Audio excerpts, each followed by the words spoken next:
cambio, ciertamente, como ya se ha dicho, no puede ir solamente con un cambio de denominación. Yo les quiero decir que desde hace varios años se instauró en la Procuraduría y en el instituto que yo dirijo un sistema de formación que ha tenido gran éxito. Y esto es difícil decirlo en momentos complejos que vivimos. Tenemos 4.000 agentes de la Policía Judicial en el Distrito Federal.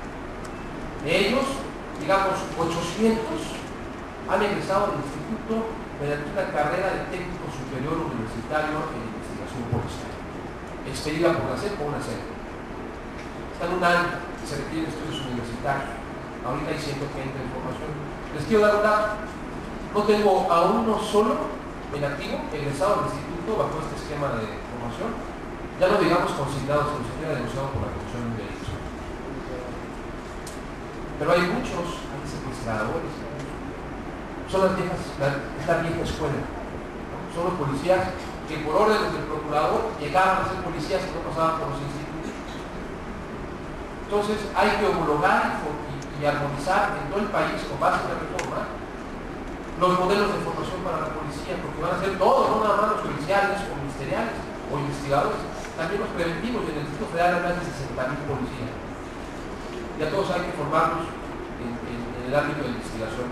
Me parece que la carrera de técnico superior universitario es un esquema que da seguridad y certeza, además de que los introduce al servicio civil de carrera, que está muy bien implantado en la Procuraduría de eso.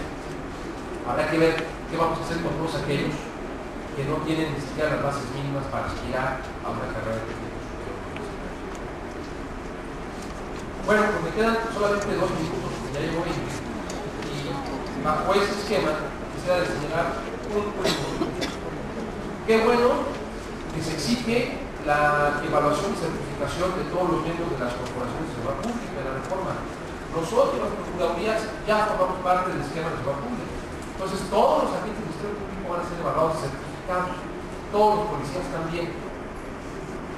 Quizás los propios tribunales podrían optar por hacer algo parecido. Pero lo más preocupante, yo creo que la reforma deja fuera, es la certificación de los abogados.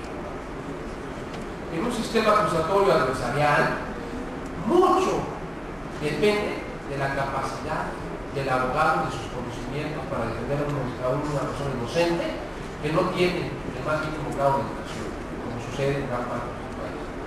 Si no tengo a un líder, a un verdadero especialista, a un abogado digno, ¿cómo voy a decir que me someto, por ejemplo, en el juicio mediado a conocer mis responsabilidades y obtener un beneficio en el cuantum de la pena? Eso se hace en estados democráticos, donde además de tener encima a la Procuraduría o la Fiscalía y al Poder Judicial, tienes a tu lado a un defensor de primer nivel, certificado por las mejores academias, que te puede decir sí o no a eso. En México no existe eso. Vamos a seguir entonces con el esquema de los famosos coyotes que roban a los acusados. Ojalá ahí los tribunales superiores de justicia puedan implementar, o en el modelo del Código Penal, procesal penal que está haciendo Carlos Natalia con su equipo, alguna restricción para participar al otro día de que egresé de la licenciatura en un juicio oral, sin poder apoyar, como debe de ser un Estado constitucional, al acusado. La reforma penal tiene grandes beneficios y tiene grandes aristas. Una que aplaudo también es la acción particular por parte de la víctima. Se acabó el monopolio por parte del Ministerio Público en el marco del ejercicio de la acción penal. Habrá que regularla muy bien. Hay experiencias en Chile, en Latinoamérica, sobre esta función. Pero bueno, la reforma penal es un reto para todos, para los operadores jurídicos, para las comisiones de derechos humanos, y por eso, en lo personal, me congratulo y me da muchísimo gusto que sea el propio Tribunal de Justicia, en este caso de Tabasco, un Estado líder, ¿no?, con un modelo de capacitación que me consta desde hace años que he venido aquí también muy novedoso, y que conjuntamente con una comisión, nada menos que la Nacional de Derechos Humanos, empiecen a debatir. Yo les agradezco mucho y estoy a sus órdenes.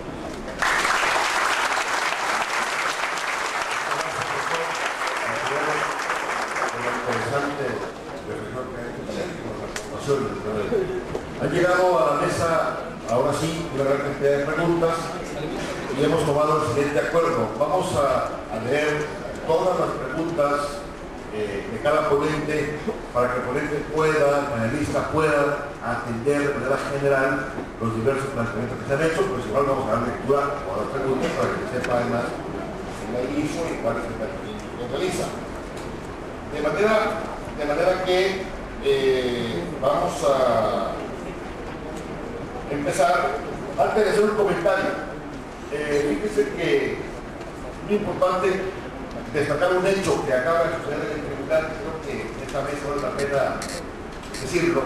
La evaluación que se le acaba de hacer a los jueces del tribunal, y que me parece que esta participación de los peritos que vinieron del Sistema Nacional de Seguridad Pública del país, pues arrojó muy buenos resultados. Yo creo que la aplicación de estos exámenes, de estas evaluaciones, es el beneficio de Tabasco, el beneficio de los tabasqueños. Qué bueno que el tribunal esté realizando estos ejercicios, porque eso contribuye justamente a que haya cuadros cada vez más profesionales y cada vez más capacitados en el beneficio de la gente. Bien, vamos con las preguntas. El licenciado Luis Chávez Vélez, presidente de la Barra de Abogados, pregunta: todas las que voy a leer son para la complacencia. ¿Podrá nuestro país, en su actual condición económica, asumir los retos que plantea la reforma al sistema de justicia penal, considerando que a Chile le representó 500 millones de dólares solamente la capacitación y actualización en la implementación de los juicios orales? Otra pregunta. El licenciado Manasés Silvano, juez de lo penal, pregunta: tomando en cuenta que se establece una vacatio legis por hasta 8 años, ¿de qué manera se distribuirán los recursos económicos a los tribunales de justicia de los estados para que reparen sus instalaciones y capaciten a su personal? El señor Samuel Torres, no Samuel Ramos Torres, juez de adolescentes, en base a su experiencia personal, dado el cargo que desempeña, ¿usted considera que la reforma penal garantiza la no violación a los derechos humanos y por qué? El señor Marco Antonio Rodríguez Galindo, abogado postulante, ¿considera usted que con la implementación de los juicios orales se va a retirar la impunidad a nivel nacional? No tenemos en la persona. La pregunta es: usted habló del juez de control y el de vinculación. ¿Qué pasó con el juez de ejecución que se contemplaba en las iniciativas? Esto porque aún en el debate y las consideraciones del dictamen de la Cámara de Senadores persistía la idea de implementarlo.